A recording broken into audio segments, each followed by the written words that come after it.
This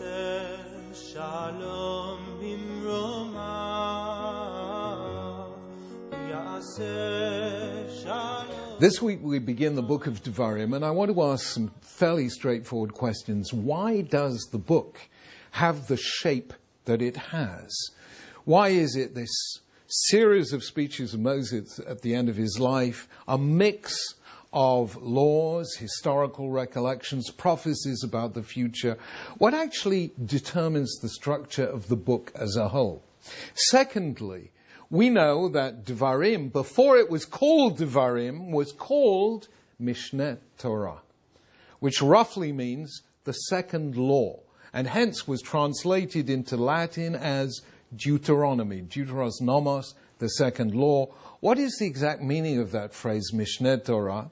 And thirdly, what is the book doing there?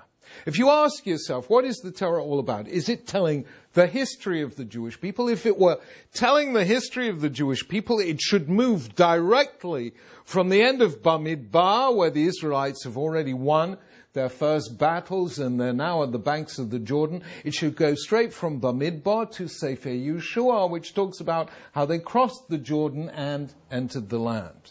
If it is, on the contrary, not a history book, but a book of laws, then it should only contain laws, which actually Devarim contains many of, but they're only about half the book. So what exactly is it as a book? What gives it the structure it has? And what is the meaning of that name, Mishneh Torah?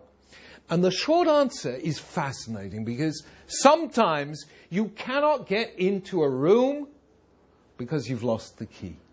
And it takes some kind of discovery to give you the key again that unlocks the door of understanding. And in this case, here were the keys that unlocked the door. Archaeologists discovered sometime in the 20th century a number of ancient treaties made in ancient times between different states or different countries in the ancient Middle East.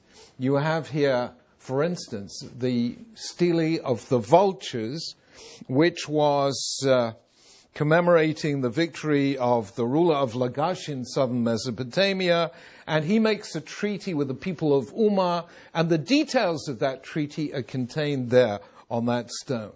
There's a second one, which is the Treaty of Naram-Sin, which today is in the Louvre Museum in France. And that again goes back to an ancient treaty between the king of Kish and Akkad and the ruler of Elam. And both of them, you can see, date from the 3rd millennium BCE, one of the vultures 2,500 years before the start of the Common Era, and the Naram-Sin 23 centuries beforehand. In other words, both of them go back to the time before Avram Avinu. And they contain the key that will allow us to unlock the entire Sefer Devarim. Why? Because what scholars discovered is that all these treaties have exactly the same, or more or less the same, structure. They begin with a preamble. Who is speaking? Who is making or proposing the treaty? They then go on to a historical review. What were the sequence of events that led this ruler to make a treaty with that ruler? Then they go on to the stipulations. What does this treaty actually involve? When I sign this treaty and I'm the king of Elam, let us say, I thereby agree that I and my people will do X, Y, and Z. And usually the stipulations are of two kinds. They begin with the broad principles, and then they go on to the detailed provisions. Then there has to be provision in the treaty itself for a place where that treaty will be kept and read from on a regular basis. Then comes the good news and the bad news. The good news, the blessings, the good relations that will exist between the states if they keep to the treaty, and the curses, the bad news, if they break it. The stronger king will come and invade the weaker king, and there will be war and devastation. So you better keep it. And finally, there are witnesses to the treaty. Now, they in the ancient world used to be the gods of the various nations involved. Of course, obviously that can't be the case in Judaism because there's only one God who is God of all the nations. But in those early treaties, there was always a reference to this God and the other God is witness to this agreement. And all ancient covenants have that form. And now we see something really extraordinary. That the whole Sefer Devarim is built precisely on that pattern. It begins for the first 5 verses announcing who is making it, when he's making it, where he's making it, and so on. That's how it begins. It begins, Ele Advarim, these are the words that Moses spoke to all Israel. Where? In the wilderness east of the Jordan. When? In the 40th year, on the first day of the 11th month. To whom? To the Israelites, etc., etc. And where was this? East of the Jordan in the territory of Moab, and so on. That is the preamble. Next comes the historical prologue. And if you read the first 5 chapters of Devarim, you will see that Moshe Rabbeinu is basically retelling recent history to the Israelites. Why is he retelling them? After all, they can remember it for themselves. A lot of this all happened in Sefer Bamidbar. And the answer is he is doing the thing you do when you make a treaty, reminding them of why they have come to this moment where they have to make this particular agreement. Then, immediately afterwards, come the stipulations. And if you read chapters 5 to 11 or 4 to 11 of Devarim, you will find, what do they contain? The Aseret HaDibros, the 10 Commandments, Shema, both the first and second paragraph of the Shema, and all the stories to do with making the covenant at Sinai. So the stipulations in general occupy chapters 5 to 11. Chapters 12 to 26 are full of laws. They are the specific provisions, the details of the law with special reference to how they are going to be carried out, not here in the desert, but there once you enter the land. What happens next is we find provision for depositing and regularly reading Sefer HaBrit, the Book of the Covenant. It's going to be inscribed on stone at Hareval. It is the Torah itself, the actual Torah record is going to be put in the ark. And as we read in chapter 31 of Devarim, in the mitzvah of Hakel, every 7 years, the king is going to take out the Sefer Torah and read its provisions out aloud to the people. Anyone know what the king read out aloud? The answer is most of Sefer Devarim, the book of Deuteronomy. Then come the sanctions. You know, the whole tochacha that you get in Parshat Ki Tavo. Those are the blessings and the curses. If you do this, it'll be fine. If you do that, it won't be fine. And that is the bracha and the klala, which is part of the standard treaty making of all covenants. Finally, the witnesses. Since they cannot be the gods of the nation because there's only one God and he is party to the covenant, who does Moses call as witnesses? Heaven and earth. I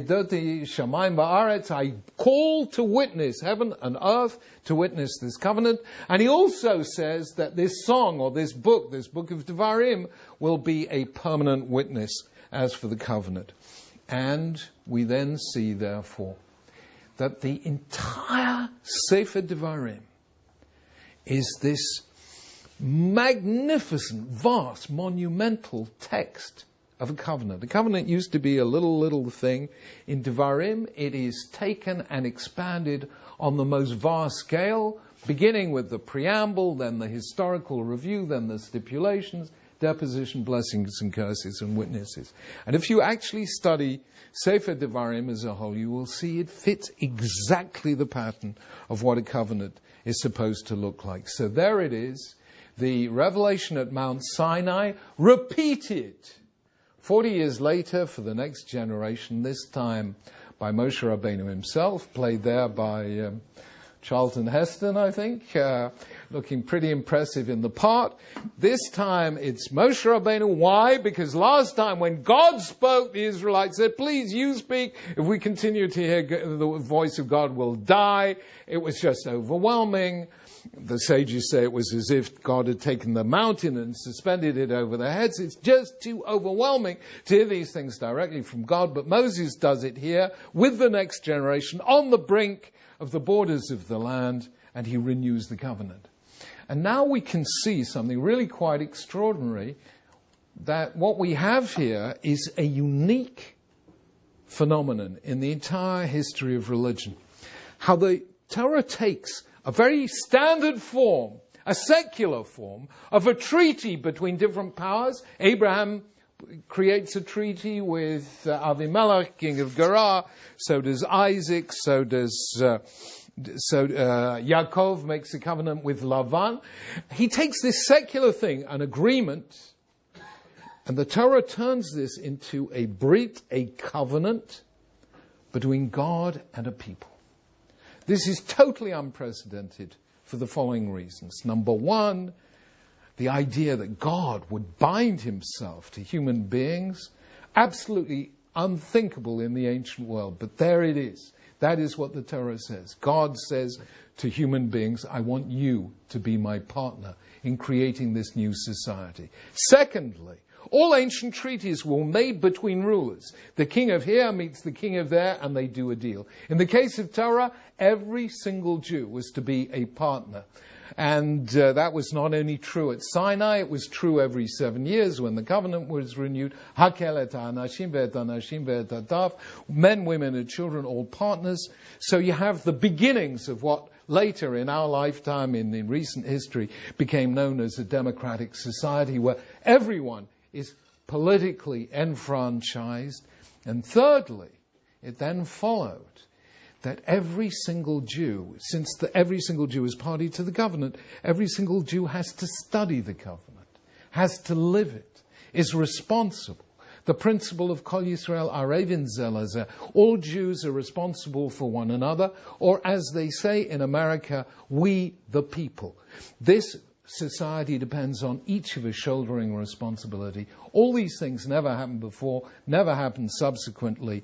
They are the radical nature of the covenant at Sinai.